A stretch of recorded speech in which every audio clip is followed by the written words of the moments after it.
जाएगी, जुल्म सितम नहीं चलेगा, कानून वापस लो, कानून वापस लो,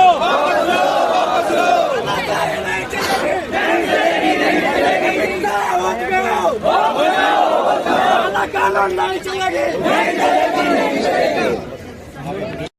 डॉक्टर बाबा साहब भीमराव अंबेडकर की दी हुई संविधान के विपरीत वर्तमान सरकार काम कर रही है। जो उनका मन चाहे। हमारी तरफ से ये बात जब कही गई कि हम इस सिलसिले में आगे बढ़ेंगे और एहतजाज हो सकता है और ये भी मुमकिन है कि शाहीन बाग की तर्ज पर कोई एहतजाज किया जाए, तो कहने वाले एक शख्स ने कहा कि जलियांवाला बाग को नहीं भूलना चाहिए। हम उनको ये याद दिलाना चाहते हैं, अगर डायर के रास्ते पर चलना चाहते हैं तो सुन लीजिए, आपकी गोलियां कम पड़ जाएंगी, हमारे सीने कम नहीं पड़ेंगे। आप किसको धमकी दे रहे हैं और आप किस कौम को मुखातब कर रहे हैं कि आप ये समझते हैं कि मुसलमानों को खून की नन्ही मुन्नी नदियों से चल सकेंगे? सुन लीजिए, हम वो हैं कि खून के बहरे कुल्जुम से गुजर कर भी दास्तान अज़्म व अज़ीमत लिख कर आपको दिखा देंगे। मेरे भाइयों, आज ये बात की जा रही है कि ना देंगे। उस वक्त क्या हुआ था मैं याद दिलाना चाहता हूँ। जब गोलियां चलाई गईं तो वहाँ पर हिंदू भाइयों की, सिखों की, मुसलमानों की लाशें एक दूसरे के साथ मिली हुई पड़ी हुई थी। आज भी हम उसी रास्ते पर हैं और आप अगर अंग्रेज के रास्ते पर जाना चाहते हैं तो सुन लीजिए, अत्याचार करने वाले कभी इस दुनिया में आफियत के नहीं गुजार सकते। अगर आप अंग्रेजों का रास्ता चुनना चाहते हैं तो समझ लीजिए कि आपका अंजाम भी वही होगा जो अंग्रेजों का अंजाम हुआ था। All India Muslim personal law board इस मुल्क के मुसलमानों का सबसे मुत्तहिदा और मुश्तरका प्लेटफॉर्म है। अगर वो ये आवाज़ दे रहा है कि वक्फ तरमीमी बिल को वापस लिया जाए तो हुकूमत को इस बिल को वापस लेना चाहिए।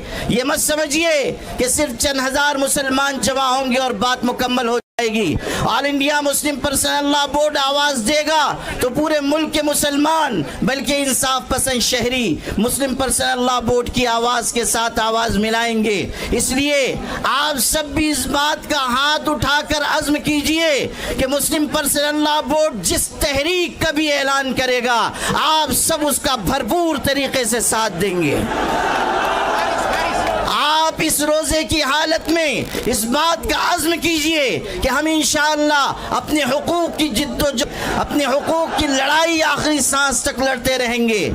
इस हकीकत को हमेशा याद रखिए कि अपने हुकूक की आवाज़ जितनी देर से उठाई जाती है उतनी ही ज़्यादा कुर्बानियाँ देनी पड़ती हैं। इसलिए अगर आज हम आए हैं तो अपने अंदर एक कुर्बानी का जज्बा भी पैदा करें और ये पैगाम पूरे मुल्क तक पहुँचाएँ कि हमें इस मुल्क को भी बचाना है, इस मुल्क में मोहब्बत के पैगाम को भी आम करना है और सबको साथ लेकर हमें उस सिमत में जाना है जिसमें मुल्क का भी भला हो और हमारी मिल्लत का भी भला हो।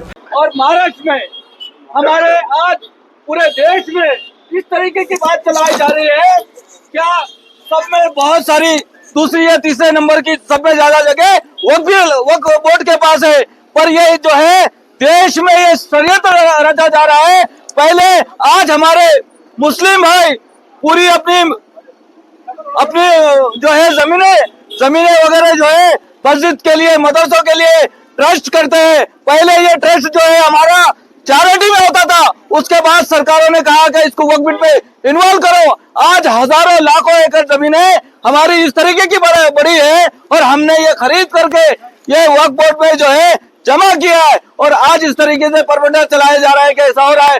तो सभी लोगों से हमारी गुजारिश है कि हर नागरिक को, हर मुस्लिम नागरिक को ये जरूर बात बताना चाहिए कि हमारी ये जमीनें कैसी है और हमारे देश में जो है ये वक्फ बिल को जो है विरोध के लिए पूरे देश में हम तन मन धन से खड़े हैं और संविधानिक तरीके से हम लोग इसका विरोध करते हैं। रद्द करो, रद्द करो, रद्द करो, रद्द करो। 17 मार्च रोजी all India Muslim personal law board दिल्लीच्या माध्यमाने संपूर्ण देशात वक्फ अमेंडमेंट बिल जो संसदेत सादर केलेला आहे 2024 आणि जो वक्फ बिल 1995 आणि 2013 मध्ये सुधारित होऊन झालेला आहे त्याला रद्द करण्यासाठी या भारत सरकारने प्रयत्न केलेले आहे। त्याचा विरोध करण्यासाठी संपूर्ण भारतभर वक्फ अमेंडमेंट बिलला अपोज करण्यासाठी आज संपूर्ण भारतभर हे निदर्शने होत आहेत। त्याचाच एक भाग म्हणून जळगावला आज आम्ही एकता संघटना व विविध संघटनाच्या माध्यमाने हे निदर्शने करीत आहोत। आमची मागणी फक्त एकच आहे, माननीय महामहिम राष्ट्रपती, माननीय लोकसभा अध्यक्ष, राज्यसभा अध्यक्ष, पंतप्रधान तसेच विरोधी पक्षनेता यांना की त्यांनी आमच्या संपत्तीच्या प्रॉपर्टीच्या रक्षणासाठी जे शासनाने ऑलरेडी 1995 पासून कायदा केलेला आहे त्या वक्फ कायद्यामध्ये कोणत्याही स्वरूपात बदल करता कामा नये। तो कायदा भारत सरकारनेच केलेला आहे। त्याच्यात जी सुधारित आवृत्ती केलेली होती ती 2013 ला केलेली होती, ते आम्हाला मान्य आहे। परंतु आता जर आपण बघितलं तर ज्याप्रमाणे आमच्या शीख म्हणा, हिंदू म्हणा, ज्या मंदिरावर प्रतिष्ठित ट्रस्टी म्हणून मुस्लिम नाही, त्याप्रमाणे वक्फ अमेंडमेंट मध्ये ते आमच्या वक्फ जमिनीवर हिंदू बांधवांना त्या ठिकाणी घेत आहे। म्हणजे हा एक प्रकारे शासनाचा एक दुय्यम धोरण आहे व सर्व अधिकार हे माननीय जिल्हाधिकाऱ्यांना देण्यात येत आहे, त्यालाही आमचा अपोज आहे। ट्रिब्युनल जी कोर्ट आहे वक्फची त्याचे अधिकार काढून घेण्यात येत आहेत आणि फक्त मान्य जिल्हाधिकाऱ्यांना देण्यात येत आहेत। जर 1995 ला शासनाने याला मंजूर केलेलं आहे, 2013 लाही मंजूर केलेलं आहे, तर मग आता 2024 ला यात सुधारणा करण्याची काय गरज आहे? आणि संपूर्ण मालमत्ता ही शासन दरबारी जाण्यासाठी हा एक मार्ग केंद्र शासन करीत आहे, त्याचा आम्ही या ठिकाणी निषेध करतोय आणि विरोध करतोय। फारुख शेख, संघटक, एकता संघटना, जळगाव।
बिस्मिल्लाहिर्रहमानिर्रहीम। आज 17 मार्च को हम जलगांव कलेक्टर ऑफिस के पास इसलिए धरने देने के लिए आए कि मुस्लिम पर्सनल लॉ बोर्ड 17 मार्च को जंतर मंतर पर जो है वक्फ अमेंडमेंट बिल के खिलाफ जो एहतजाजी धरने के लिए आए।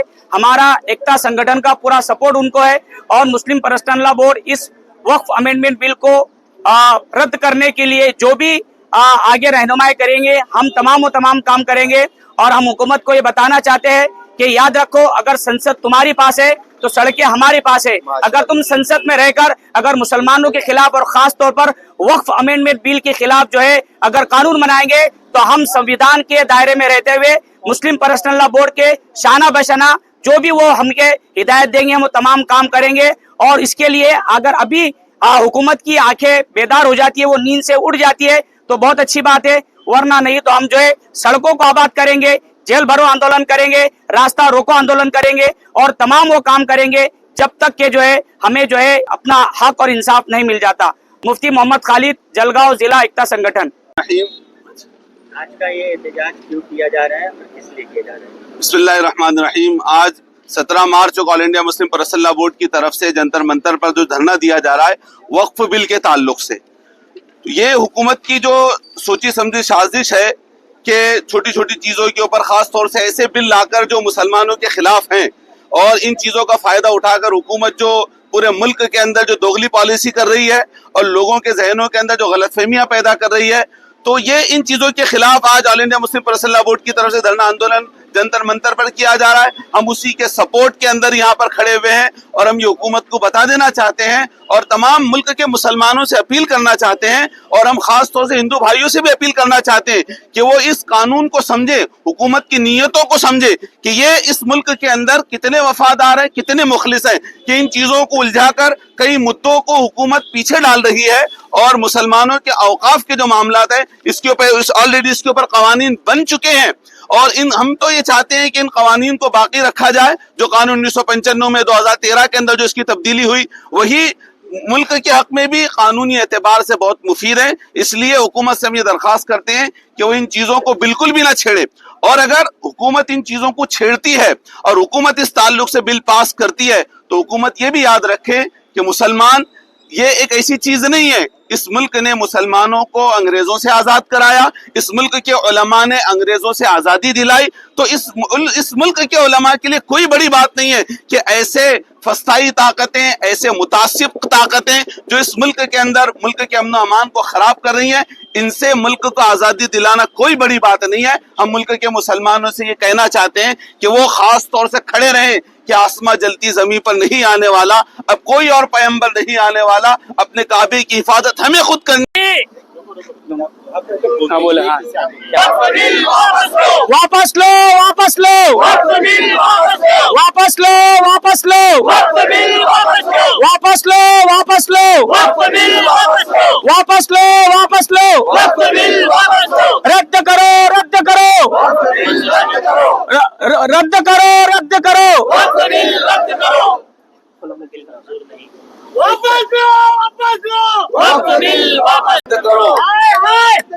केंद्र सरकार, केंद्र सरकार, केंद्र सरकार, केंद्र सरकार, केंद्र सरकार, केंद्र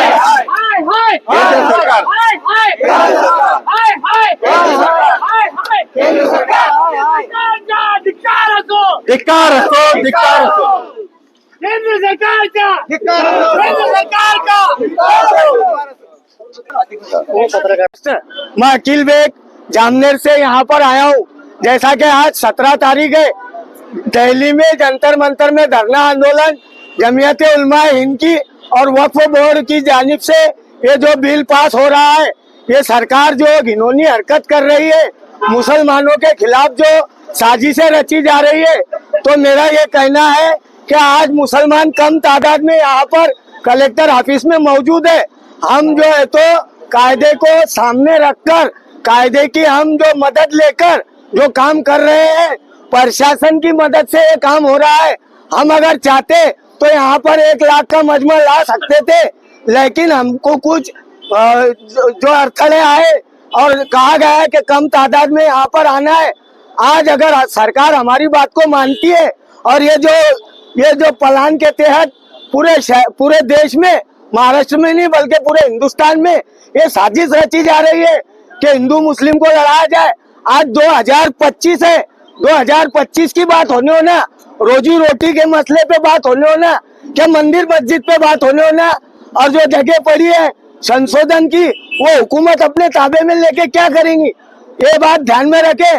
हमारे जमीयत उलमा इनके सदर, पूरे देश के, पूरे दुनिया के अमीर मौलाना साहब ने ऐलान कर दिए है कि आखिरी बात है, ये अगर हुकूमत नहीं मानेगी तो आर पार की लड़ाई होंगी, हम रोड पर उतरेंगे, हमारा हक कायदेशीर लेंगे, हमारी जमीन हमारे पास रहने हो ना। तो मेरी ये दरखास्त है सरकार की जलगांव जिला संगठन माध्यम से कि इस बिल को रद्द करो, रद्द करो, रद्द करो, रद्द करो, रद्द करो।